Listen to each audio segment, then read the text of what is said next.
A couple of weeks ago, the Kitanglad Sub-Regional Command of the North Central Mindanao Regional Command of the New People's Army, NPA, ambushed a police vehicle in Bukidnon and shot at a Toyota Fortuner it was overtaking, killing a policeman and a 4-month-old baby dead and wounding 6 others. The wounded policemen were stripped of their firearms, according to a Philstar.com report.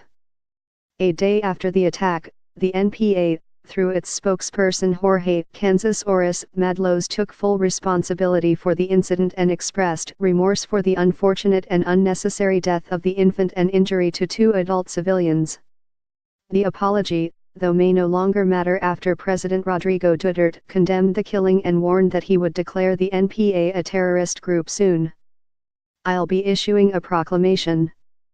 I will remove them from the category of a legal entity or at least a semi-movement which would merit our attention, placing them perho sa America, terrorist," he said. The NPA is the military arm of the Communist Party of the Philippines, CPP. The president also threatened to go after the Bagong Alianzang Makabayan for allegedly conspiring with the rebels.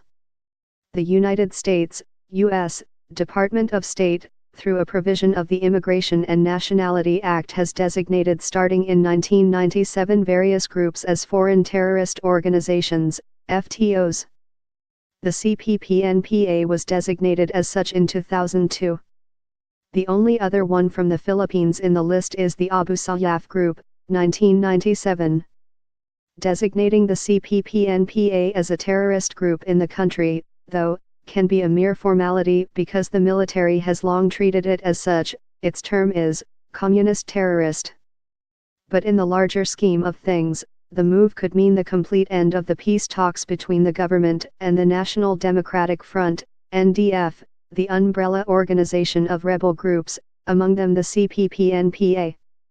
Governments do not talk peace with terrorist groups, which is the reason why previous statements that government would engage in talks with the Abu Sayyaf were roundly criticized. This in turn would mean that an all-out war would be waged, something that would be worrisome for the people, especially those in the countryside. The president's threat against Bayan is also worrisome. We already saw what happened in the past when government intensified its counter-insurgency operation. Atrocities were committed by both sides, which means that it is the people who are caught in the crossfire that suffer the most.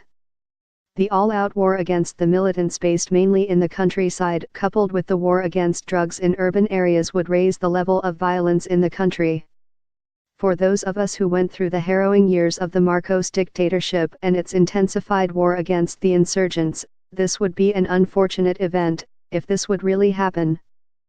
We don't want the current generation to experience what the older generations went through. That is why I hope that things would not so deteriorate we would be reliving the past again. Will those who do not remember the mistakes of the past be condemned to repeat it?